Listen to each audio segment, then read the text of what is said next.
चलो बच्चों, तो आज हम लोग मैथ्स में चैप्टर नंबर 5 कंटिन्यू करें, जो चैप्टर का नाम है इंट्रोडक्शन टू यूक्लिड ज्योमेट्री।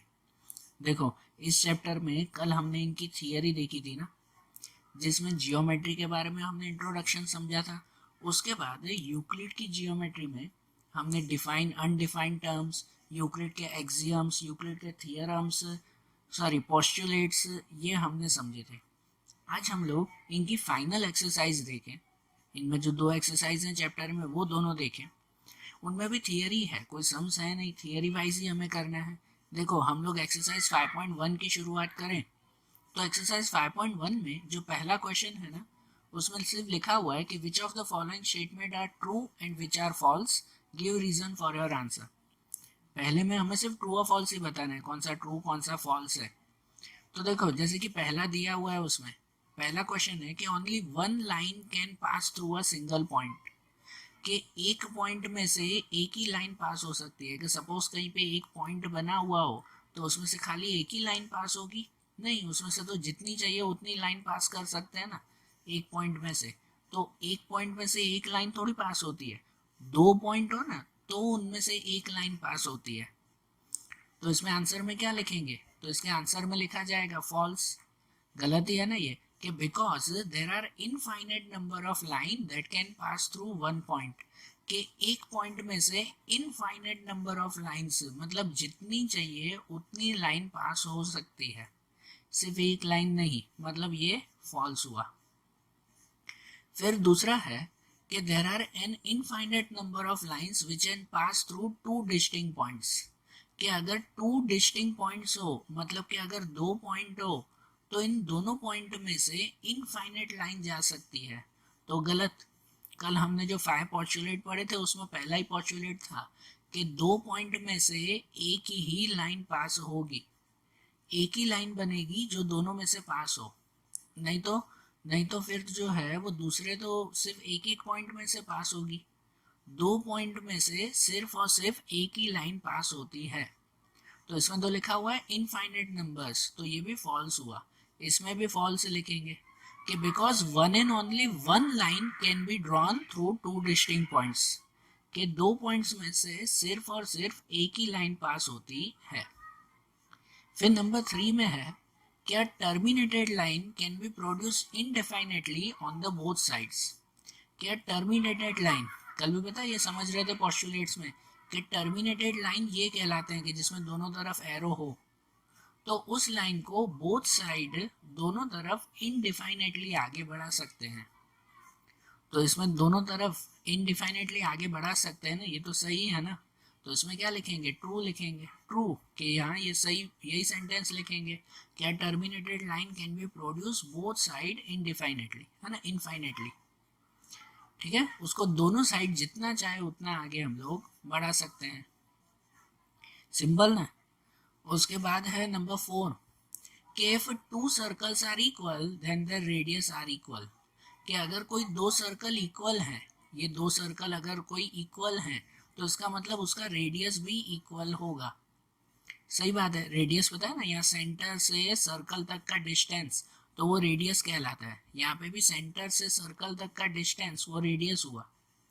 तो अगर अगर जो है वो दो सर्कल इक्वल है तो उसका रेडियस भी इक्वल होगा। सही बात है, इसमें भी ट्रू लिखा जाएगा कि because if two circle are equal then they are called a congruent circle. अगर वो दोनों सर्कल इक्वल है ना तो इन्हें कॉन्ग्रुएंट सर्कल कहेंगे। So their radius are also equal, इसका मतलब उनके रेडियस इक्वल होंगे। बराबर। उसके बाद है कि इन फिगर, कि ये ड्राइंग दी गई है कि if A B equal to P Q and P Q equal to X Y then A B equal to X Y. कि if A B equal to P Q, कि समझो अगर ये दोनों इक्वल है, ये दोनों लाइन इक्वल है, समझो दोनों 5 सेंटीमीटर की है, and P Q equal to X Y, और पी क्यू और एक्स वाई इक्वल है, कि समझो ये दोनों भी 5 सेंटीमीटर की है, तो ये ए बी और एक्स वाई वो भी इक्वल हुए ना। ठीक है ना, then A B equal to X Y, के ए बी और एक्स वाई भी इक्वल ही हुए ना, तो ये भी तो 5 सेंटीमीटर के ही हुए ना। ये तो सीधी सी बात है, ट्रू ही आएगा। कि अगर ये दोनों साइड इक्वल है ए बी और पी क्यू, और पी क्यू और एक्स वाई भी इक्वल है, तो एक्चुअली तो ये तीनों ही इक्वल हो गए ना, तो उसमें ए बी और एक्स वाई इक्वल लिखे तो भी सही आएगा ना, तो इसमें ट्रू ही लिखेंगे। रीजन क्या बताएंगे कि अकॉर्डिंग टू यूक्लिड एक्सियम, पता है कल यूक्लिड के जो एक्सियम्स पढ़े थे उसमें एक एक्सियम था कि things which are equal to the same thing are equal to another thing, कि अगर कोई दो चीजें आपस में सेम है तो वो तीसरी भी उसकी इक्वल कहलाएगी। ओके, तो ये ट्रू और फॉल्स ध्यान है ना। और उसके बाद का क्वेश्चन देखें तो क्वेश्चन नंबर 2 है, give a definition for each of the following terms. इनमें तो सिर्फ डेफिनेशंस देनी है, बराबर ना, कोई सम्स नहीं है, सिर्फ डेफिनेशंस। पहले जैसे पैरेलल लाइन की डेफिनेशंस है कि two lines which do not intersect each other and which have no common point are called parallel lines. कहते हैं ना, दो लाइन ऐसी बनी हुई हो जो दोनों एक दूसरे को इंटरसेक्ट नहीं करती, दोनों कहीं पर भी एक दूसरे को जॉइंट ना होती हो, तो वो कहलाती है पैरेलल लाइंस। दूसरा परपेंडिकुलर लाइन किसे कहते हैं कि two lines which intersect each other at right angle are called perpendicular lines, कि कोई दो लाइन जो एक दूसरे को राइट एंगल पे इंटरसेक्ट करती हो, मतलब दो लाइन अगर आपस में ऐसा प्लस बनाती हो तो यहाँ राइट एंगल बनेगा ना, यहाँ पे क्या बनेगा, राइट एंगल 90 डिग्री बनेगा, तो ऐसी लाइन को कहते हैं परपेंडिकुलर लाइंस। तीसरा है लाइन सेगमेंट। लाइन सेगमेंट कहते हैं the line which have no end point, sorry which have two end points is called line segment. मतलब कोई लाइन में यहाँ पे दो एंड पॉइंट हो, दोनों तरफ एरो ना हो, पता है ना, दोनों तरफ एरो दिए हुए हो ना, तो उसे तो नॉर्मल लाइन कहते हैं, सिर्फ लाइन। लेकिन दोनों साइड एरो ना हो ना, जिसमें दो एंड पॉइंट हो, तो उसे कहते हैं लाइन सेगमेंट। ओके, उसके बाद number 4, radius of circle. So the distance between centre of circle to any point of circle is called radius of circle. मतलब कोई भी सर्कल में उसके सेंटर से बाहर सर्कल तक का distance, distance between centre of circle to any point of circle, यहाँ सेंटर से बाहर कोई भी पॉइंट तक जो डिस्टेंस आता है तो उस डिस्टेंस को कहते हैं रेडियस ऑफ सर्कल। और फिफ्थ दिया हुआ है स्क्वायर, कि अ quadrilateral having all side equal and all angles right angle is called square. मतलब ऐसा क्वाड्रिलेटरल, क्वाड्रिलेटरल मतलब वो चार साइड कि जिसमें उसकी चारों साइड इक्वल हो, चारों साइड सेम हो और चारों पे राइट एंगल बनता हो, चारों पे 90 डिग्री हो, तो वो कहलाता है स्क्वायर। ठीक है ना, चारों साइड इक्वल और चारों 90 डिग्री के एंगल्स, तो वो स्क्वायर कहलाएगा। ठीक है, देखो ये चैप्टर में सिर्फ ये थियरीज ही हैं, कोई सम्स नहीं करने हैं हमें। अब इनके बाद का देखें तो क्वेश्चन नंबर 3 है, उसमें ऐसा लिखा हुआ है कि consider two postulate given below. यहाँ पे दो पोस्टुलेट दिए हुए हैं। पहला पॉइंट ऐसा है कि given any two points, two distinct points A and B, there exist a third point C which is in between A and B. और नंबर 2 है there exist at least 3 points that are not on the same line. अब यहाँ पे है कि do this postulate contain any undefined terms. क्या ये दोनों पोस्टुलेट पढ़ के कोई अनडिफाइंड टर्म्स समझ में आते हैं या याद आते हैं? आर दिस पोस्टुलेट कंसिस्टेंट, क्या ये दोनों पोस्टुलेट सही है, आपस में जुड़े हुए हैं? Do they follow from Euclid postulate, क्या ये दोनों कोई यूक्लिड के पोस्टुलेट से जुड़े हुए हैं? यूक्लिड के जो हमने 5 पोस्टुलेट पढ़े, क्या ये कोई उससे कनेक्ट होते हैं? उसे एक्सप्लेन करो। पहले ये दोनों पोस्टुलेट समझो कि ये पॉइंट्स में क्या दिया हुआ है। लिखा हुआ है given any two distinct points A and B, कि समझो कोई भी दो पॉइंट कहीं पे आए हुए हैं, कोई अगर समझो सीधी लाइन हो, उस पर कोई दो पॉइंट्स हैं कि एक ए और एक बी। लिखा हुआ है there exist a third point C which is in between A and B. तो इस ए और बी के बीच में कोई तीसरा पॉइंट सी आएगा, हो सकता है ऐसा। ठीक है ना, अगर दो पॉइंट है तो उसके बीच में कोई तीसरा पॉइंट मिल ही सकता है ना, सही बात है ना। एंड दूसरे में दिया हुआ है there exist at least 3 points that are not on the same line, कि अगर सेम लाइन पे न बनाना हो ना तो कम से कम 3 पॉइंट चाहिए।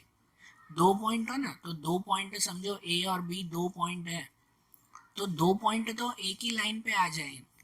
अगर दूसरी लाइन बनानी है ना, दूसरी लाइन बनानी है ना, सेम लाइन नहीं, not on the same line, कि अगर सेम लाइन नहीं दूसरी लाइन बनानी है तो कोई तीसरा पॉइंट चाहिए।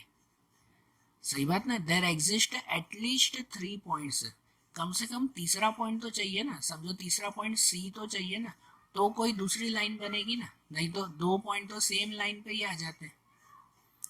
तो ये 2 बातें दी गई है, दोनों अलग अलग बातें हैं तो उसे एक्सप्लेन करना है। तो देखो एक्सप्लेन में क्या लिखेंगे कि there are several undefined terms which the student should list. यहाँ पे हम लोग सही बात है कह सकते हैं कि भाई बहुत सारे अनडिफाइंड टर्म्स इसमें से मिल सकते हैं ना। दे आर कंसिस्टेंट, कि हाँ वो दोनों पोस्टुलेट आपस में जुड़े हुए भी हैं, because they deal with 2 different situations. Number 1, say that given 2 points A and B, there is a point C lying on the line between them. And number 2, say that given A and B, you can take C not lying on the line through A and B. मतलब कि जो मैंने बताया ना कि इसमें 2 situation है। एक ऐसी भी सिचुएशन हो सकती है कि ए और बी में कोई दूसरा पॉइंट सी उसके बीच में आ सकता है, या दूसरी सिचुएशन में बताया हुआ है कि कोई 2 पॉइंट ए और बी लो तो उसमें तीसरा पॉइंट सी वो उससे बाहर भी हो सकता है। And this postulate do not follow from Euclid postulate, कि ये जो है वो यूक्लिड का पोस्टुलेट तो नहीं है। However they follow from axiom 5.1, हाँ एक्सियम 5.1 में ये आता है। अब देखो कि इसमें बहुत सारे अनडिफाइंड टर्म्स आप लोग बना सकते हो, जैसे इसमें दिया हुआ है कि दोनों के बिल्कुल बीच में है तो मिड पॉइंट आ सकता है, पॉइंट आ सकता है, लाइन आ सकती है, ठीक है ना। ये सब अनडिफाइंड टर्म्स है, इनमें से हम लोग ढूंढ सकते हैं। पॉइंट, लाइन, मिड पॉइंट्स, तो इन सब की कोई डेफिनेशन प्रॉपरली नहीं आती, ये सब अनडिफाइंड टर्म्स है ना, इनमें से हम लोग खुद ही ढूंढ सकते हैं ना। और ये दोनों कंसिस्टेंट है कि हाँ ये दोनों सही है, ये दोनों जो पॉइंट समझाए हुए हैं दोनों पॉइंट सही दिए हुए हैं, 2 अलग अलग सिचुएशंस बताई गई है इसमें, लेकिन ये दोनों कोई यूक्लिड के पोस्टुलेट से जुड़े हुए नहीं है। जो हमने कल यूक्लिड के 5 पोस्टुलेट पढ़े थे उससे ये जुड़े हुए नहीं है, उससे ये अलग है, ठीक है। अब दूसरा एक पॉइंट दिया हुआ है, क्वेश्चन नंबर 4 है, उसमें ऐसा दिया हुआ है कि if point C lies between 2 points A and B such that AC equal to BC, then prove that AC equal to half of AB. Explain by drawing the figure. अब यहाँ देखो कि एक सिचुएशन दी गई है कि if point C lies between 2 points A and B such that AC equal to BC, कि समझो कि कोई 2 पॉइंट A और B है, कोई 2 पॉइंट ए एंड बी दिए हुए हैं और उनके बिल्कुल बीच में कोई पॉइंट सी आया हुआ है, जिससे सिचुएशन बनती है ए सी इक्वल टू बी सी। मतलब ये ए से सी तक का डिस्टेंस और ये बी से सी तक का डिस्टेंस इक्वल है। समझो ए से सी तक का डिस्टेंस 5 सेंटीमीटर तो बी से सी तक का डिस्टेंस भी 5 सेंटीमीटर होगा, ऐसी सिचुएशन है। देन प्रूव दैट, तो हमें ये प्रूव करना है कि A C equal to half of A B, कि ये ए सी वो पूरे ए बी का हाफ है। ये तो देख के भी पता चलता है ना कि देखो अगर ये 5 सेंटीमीटर है, ये 5 हुआ, समझो ये बी सी भी 5 सेंटीमीटर हुआ, दोनों इक्वल है ना, बी सी भी 5 हुआ, तो ये पूरा कितना हो गया ए बी, पूरा ए बी 10 सेंटीमीटर की लाइन हुई, पूरी ये ए बी वो 10 सेंटीमीटर की लाइन हो गई ना। तो उसमें ये ए सी वो पूरे ए बी का हाफ हुआ ना, पूरा ए बी 10 तो ए सी उसका हाफ 5 हुआ कि नहीं। तो ये ड्राइंग से प्रूव तो हो गया, लेकिन हमें वो लिख के बताना है। अब यहाँ दूसरी चीज़ ध्यान दो कि जब भी ऐसा प्रूव दैट वाला क्वेश्चन हो ना, जब भी प्रूव दैट वाला क्वेश्चन हो, इसका मतलब ये एक थियरम कहलाता है। जिसको प्रूव करने की जरूर पड़े ना तो वो थियरम है, जिसको प्रूव करने की जरूर नहीं पड़ती ना तो वो पोस्टुलेट कहलाते हैं। कल हमने यूक्लिड के 5 पोस्टुलेट पढ़े थे, उन्हें प्रूव करने की जरूर नहीं थी, वो सच बातें थी। लेकिन यहाँ लिया हुआ है कि प्रूव दैट, कि उसे प्रूव करो। तो अगर प्रूव करना है तो ये थियरम है। अब जब भी थियरम लिखना हो ना, जिसको प्रूव करना हो, थियरम लिखना हो, तो थियरम में 3 पार्ट में लिखा जाता है। कोई भी थियरम 3 पार्ट में लिखा जाता है। पहला पार्ट में लिखते हैं डेटा। डेटा मतलब कि कौन सी चीज़ दी गई है आपको, वो डेटा लिखते हैं। दूसरा पार्ट लिखते हैं टू प्रूव। टू प्रूव मतलब क्या प्रूव करना है, वो टू प्रूव में लिखते हैं। और तीसरे पार्ट में प्रूफ लिखते हैं, फिर उसे प्रूफ करके बताते हैं। तो जब भी थियरम लिखो ना, आपके चैप्टर में ये 2-3 शॉर्ट शॉर्ट थियरम दिए हुए हैं, तो जब भी ऐसा थियरम लिखो ना तो उसमें हमेशा ये 3 चीजें बनाकर लिखनी होती है। ओके, तो देखो जो सबसे पहली चीज लिखोगे ना, पहली चीज आती है डेटा। सिंपल याद रखना हो ना, तो आपके क्वेश्चन में जो इफ वाला सेंटेंस हो ना, इफ के बाद जो सेंटेंस शुरू होता हो ना, वो डेटा कहलाता है। कि ये दिया हुआ है, ये कंडीशन हमें दी गई है। कि इफ वाला सेंटेंस ये लिखते हैं कि a point C lies between 2 points A and B such that A C equal to B C. यहाँ तक का ये डेटा कहलाया। और टू प्रूव आता है ना, क्या प्रूव करना है, तो वो प्रूव दैट के बाद या तो देन के बाद जो लिखा हुआ हो ना, देन के बाद प्रूव दैट के बाद जो लिखा हुआ हो वो टू प्रूव में आता है। तो टू प्रूव में इतना आएगा, A C equal to half of A B. ये चीज़ हमें प्रूव करनी है ना। तो देखो अब इसे लिखेंगे कैसे, यहाँ समझो सॉल्यूशन में। कि सॉल्यूशन में ऐसा लिखेंगे, यहाँ ऊपर लिखेंगे पहले डेटा, जो मैंने बताया वही सीधी लाइन क्वेश्चन में से। कि if a point C lies between 2 points A and B such that AC equal to BC। और फिर टू प्रूव, दूसरा में टू प्रूव में प्रूव दैट के बाद जो लिखा हो वो लिखेंगे टू प्रूव में, A C equal to half of A B. और आखिरी में प्रूफ, के प्रूफ देंगे ये एक्सप्लेन करके। अब इसके बाद एक ड्राइंग बना देते हैं, पहले दिया हुआ ना एक्सप्लेन बाय फिगर, तो ड्राइंग तो सीधी आएगी कि एक सीधी लाइन ए बी है, ठीक है, 2 पॉइंट है ए और बी, और ए और बी के बीच में पॉइंट सी आया हुआ है। तो अब इसे कैसे लिखना है, ध्यान देना, जैसे दिया हुआ है वैसे के वैसे ही एग्जाम में भी लिखेंगे। It is given that A C equal to B C. यहाँ लिखा हुआ है ना कि ए से सी तक का डिस्टेंस और बी से सी तक का डिस्टेंस इक्वल है अकॉर्डिंग टू यूक्लिड एक्सियम। तो यूक्लिड का एक एक्सियम आता है ना कि if equals are added to equals the whole are equal. ये उसका एक्सियम है ना कि अगर 2 इक्वल चीज़ें हों उसमें और इक्वल चीज़ें ऐड करो तो फिर भी इक्वल ही होगा। तो अब समझो कि यहाँ दिया हुआ है ए सी इक्वल टू बी सी। अब इन दोनों में हम लोग ए सी ऐड करते हैं। If addition of A C to both side, addition of A C to both side, मतलब ये जो ए सी दिया हुआ है ना उसमें भी ए सी प्लस किया, ए सी प्लस ए सी हो गया। और यहाँ जो बी सी दिया हुआ है ना उसमें भी ए सी प्लस किया, बी सी प्लस ए सी। क्यों ए सी प्लस किया, क्योंकि हमें प्रूव करना है, इसीलिए हमें जो प्रूव करना हो ना उसके हिसाब से यहाँ कैलकुलेशन करना है। यहाँ प्रूव में क्या बताना है, ए सी बताना है ना, ए सी। तो इसीलिए दोनों में ए सी प्लस कर दिया। तो अब कंडीशन क्या हो गई कि यहाँ ए सी प्लस ए सी क्या हो जाएगा, 2AC हो जाएगा। और यहाँ बी सी प्लस ए सी क्या होगा, ए बी हो जाएगा। क्योंकि ड्राइंग में देखो कि ये बी सी प्लस ए सी, ये दोनों साइड को प्लस करो तो पूरा ए बी साइड मिल जाता है ना। ये बी सी और ए सी दोनों साइड को प्लस करो तो पूरा ए बी साइड मिल जाएगा कि नहीं। तो इसलिए बी सी प्लस ए सी की जगह ए बी लिख देंगे। और यहाँ जो 2AC है ना, तो इस 2 को हम लोग ले जाएंगे डिवाइड में।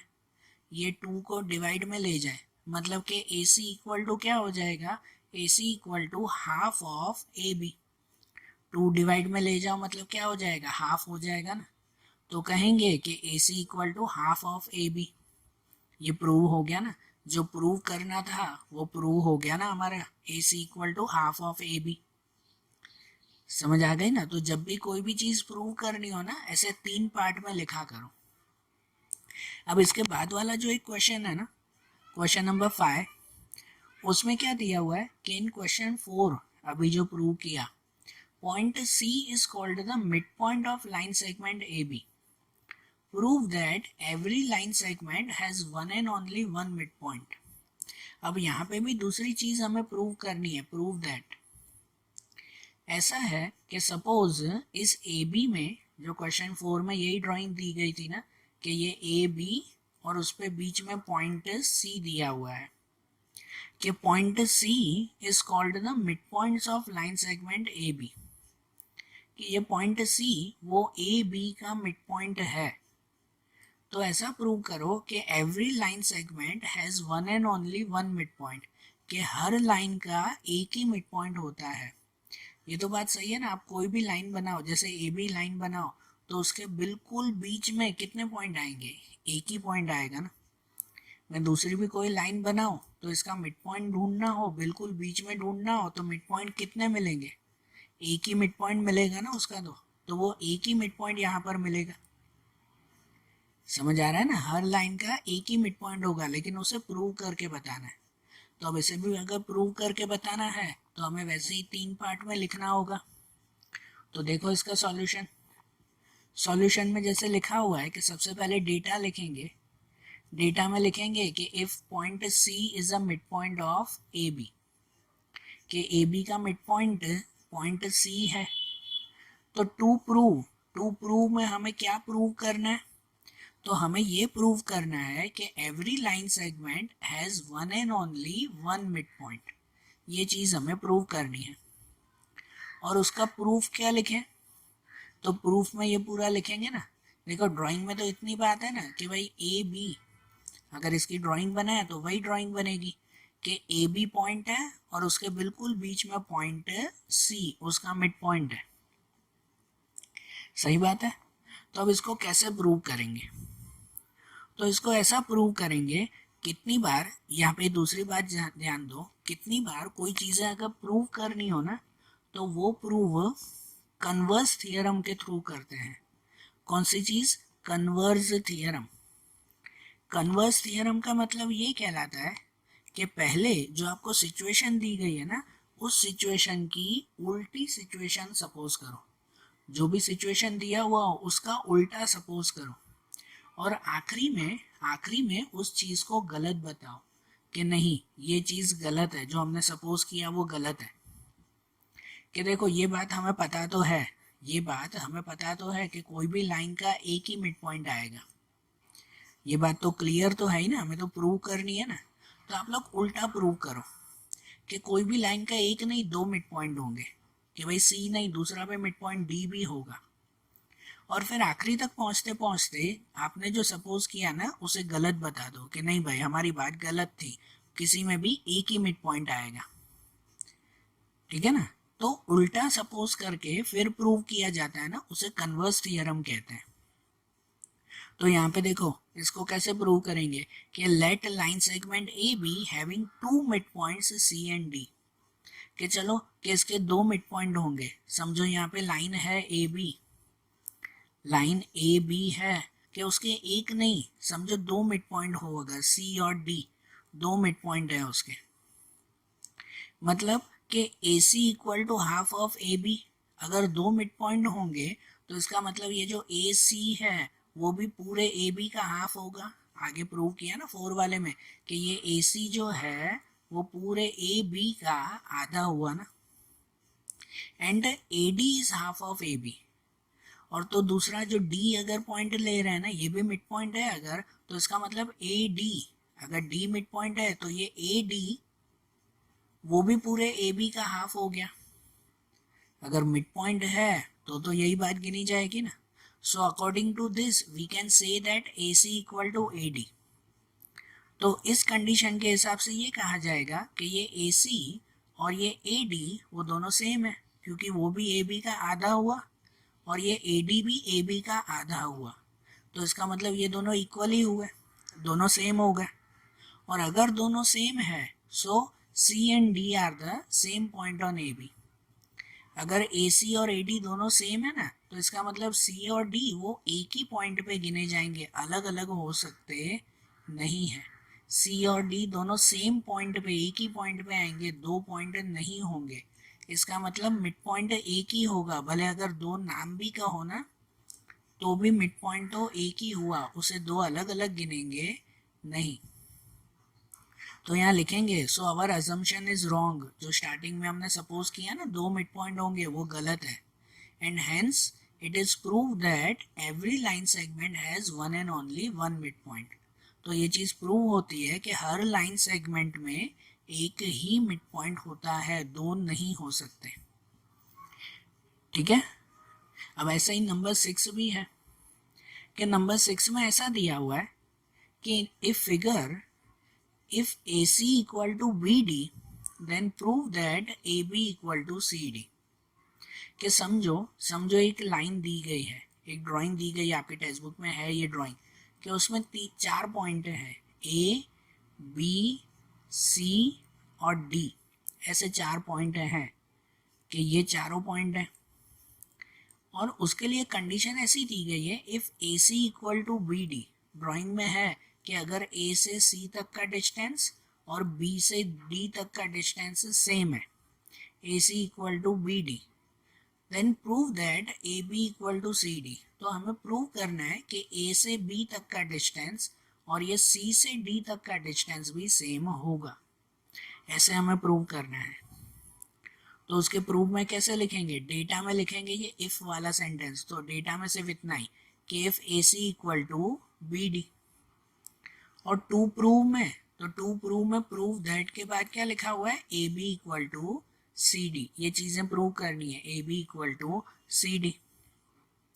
तो प्रूफ लिखेंगे कि प्रूफ में पहले लिखेंगे here AC equal to BD, ये कंडीशन दी गई है ना कि AC इक्वल टू BD। अब यहाँ ड्राइंग में है ना AC दिया हुआ है, तो ड्राइंग में देखो, ड्राइंग के हिसाब से पूरा AC, इसका मतलब AB प्लस BC होता है। ये जो AC है तो उसकी जगह पर AB प्लस BC लिख सकते हैं ना, तो यहाँ AC की जगह पे लिखेंगे AB प्लस BC। और दूसरी तरफ जब BD दिया हुआ है ना, तो BD की जगह पे लिखेंगे BC प्लस CD, कि ये जो BD है उसकी जगह पे लिखेंगे BC प्लस CD, ऐसे ना। एज पर फिगर AC की वैल्यू ये होगी और BD की वैल्यू वो होगी, तो वो यहाँ पे लिखेंगे। अब इन दोनों में से ये BC कॉमन है, जिसे हटा देंगे, removal of common BC to both side, दोनों साइड जो कॉमन चीज़ है ना उसे अगर हटा दो तो बचेगा क्या, बचेगा इस तरफ AB इक्वल टू CD। क्या बचेगा, AB इक्वल टू CD, जो हमें प्रूव करना था ना वो प्रूव हो जाएगा ना, AB इक्वल टू CD। समझ आई ना बात, सिंपल सा हो गया ना ये भी प्रूव, बरोबर। अब ये जैसे प्रूव हुआ ना, उसके बाद जो है वो क्वेश्चन 7 में दिया हुआ है कि why is axiom five in the list of Euclid axiom consider a universal truth. Euclid का जो एक्सियम है ना, एक्सियम फाई जो दिया हुआ है, पता है यूक्लिड के हमने जो 7 एक्सियम पढ़े थे उसमें से 5वां वाला जो है ना वो यूनिवर्सल ट्रूथ है। यूनिवर्सल ट्रूथ मतलब दुनिया की हर चीज़ के लिए उसको सही माना जाता है।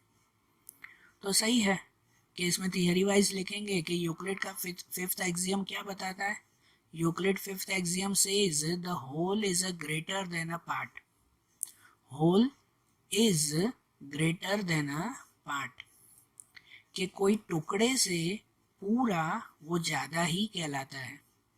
कोई टुकड़े को गिनो और पूरे को गिनो तो ज़्यादा कौन सा हुआ, जो पूरा है वो ना। मैंने बताया था कि आपका कोई एक पेज है, उस पेज का एक टुकड़ा गिन लो तो बड़ा पार्ट कौन सा कहलाएगा, ये टुकड़ा कहलाएगा कि ये पूरा पेज कहलाएगा। So the whole is greater than a part, so this is true for anything in any part of the world. सही बात है, दुनिया के कोई भी कोने में जाओ और कहीं पे भी जाओ ये बात सही है। किसी में भी गिन लो ना, पूरी बाल्टी पानी से भरी हुई हो और उसमें से एक मग आप पानी अलग से निकालो, तो वो एक पार्ट पानी निकालो, तो कौन सा ज़्यादा कहलाए, वो पूरी बाल्टी के वो एक मग? बाल्टी ज़्यादा कहलाई ना। कोई भी चीज़ के लिए गिनो, कोई भी चीज़ के लिए, तो उसमें whole is greater than a part, ये सही है। So this is consider a universal truth. तो सही बात है, इसे यूनिवर्सल ट्रूथ माना जाता है। समझ आई बात? अब जैसे ये देखा ना, अब ऐसे ही हमारे टेक्स्ट बुक की एक्सरसाइज 5.2 है, उसमें भी थियरी है, इसमें कोई सम्स नहीं है ना, 2 ही एक्सरसाइज है चैप्टर की और दूसरी एक्सरसाइज में भी ये थियरी दी गई है। तो देखो इसमें समझे, पहला क्वेश्चन दिया हुआ है कि how would you rewrite Euclid fifth postulate so that it would be easier to understand. अब आपको याद है कल आपने यूक्लिड के 5 पोस्टुलेट पढ़े थे, उसमें से जो फिफ्थ वाला पोस्टुलेट था ना, वो थोड़ा सा बड़ा था, थोड़ा सा कॉम्प्लेक्स लग रहा था। तो इसमें भी वही पूछा हुआ है, क्या उस फिफ्थ पोस्टुलेट को आप इजियर वे में लिख सकते हो? तो आपका फिफ्थ पोस्टुलेट क्या था पता है, मैं ड्राइंग से समझाऊं कि अगर कोई 2 लाइन बनी हुई हो और उसके ऊपर कोई तीसरी लाइन हो और उन दोनों में यहाँ पर जो इंटीरियर एंगल बनते हैं ना, तो एक तरफ के इंटीरियर एंगल वो 90 से छोटे होंगे और एक तरफ के इंटीरियर एंगल वो 90 से बड़े होंगे। तो जिस तरफ के इंटीरियर एंगल 90 से छोटे होंगे ना, वो लाइन आगे जाकर आपस में इंटरसेक्ट करेगी, आपस में ज्वाइंट होगी। ये फिफ्थ पोस्टुलेट है ना।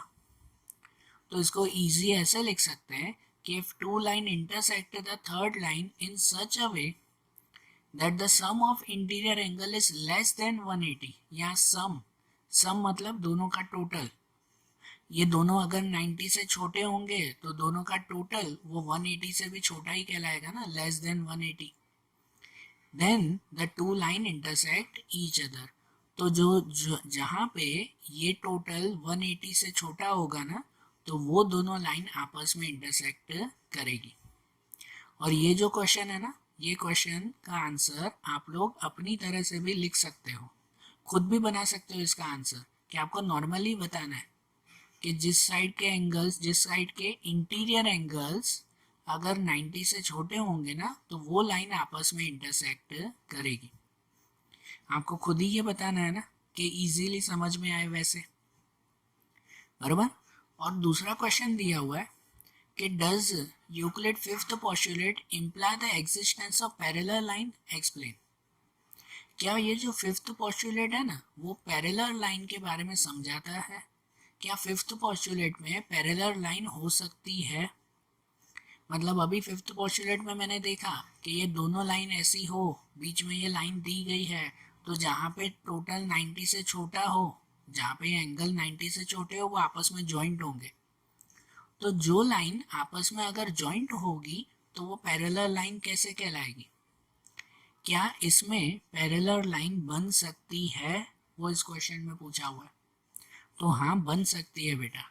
वो तब बन सकती है कि जब ये 2 लाइन हो ना, उसके ऊपर तीसरी लाइन भी दी गई हो और ये दोनों एंगल एग्जैक्ट 90 के हो, एग्जैक्ट 90, ना 90 से बड़े ना 90 से छोटे, दोनों साइड पे अगर एंगल 90 के हो जाए ना, तो ये लाइंस वो पैरेलल लाइंस बन जाएगी। फिर ये दोनों साइड कितना भी आगे बढ़ा दो, कितना भी आगे बढ़ा दो, वो आपस में जॉइंट होंगी नहीं, वो पैरेलल लाइन होंगी। वो सिर्फ कब बनेगा कि जब ये दोनों 90 एग्जैक्ट होंगे, मतलब दोनों का टोटल एग्जैक्ट 180 होगा और इस साइड भी दोनों का टोटल एग्जैक्ट 180 होगा, तो बराबर। तो इसमें लिखेंगे कि yes, Euclid fifth postulate imply the existence of parallel line. हाँ, इसमें भी पैरेलल लाइन बन सकती है, because if the two line intersect the third line in such a way that the sum of interior angle is less than 180, then two line intersect each other। कि अगर ये इस तरह से लाइन जॉइंट हो रही है कि इसका टोटल 180 से कम हो रहा है, यहाँ पे कैसे था 180 से कम होगा तो वो आपस में जॉइंट होगी। If the interior angle is less than 180 then the two line intersect each other, अगर वो 180 से छोटे हैं तो आपस में ज्वाइंट होंगे।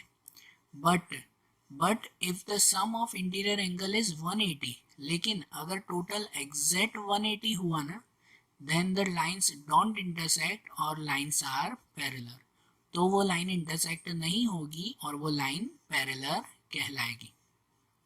समझे ना? तो ये पैरेलल लाइन तभी बन सकती है जब ये सब एंगल 90 हो या तो उनका टोटल एग्जैक्ट 180 आता हो।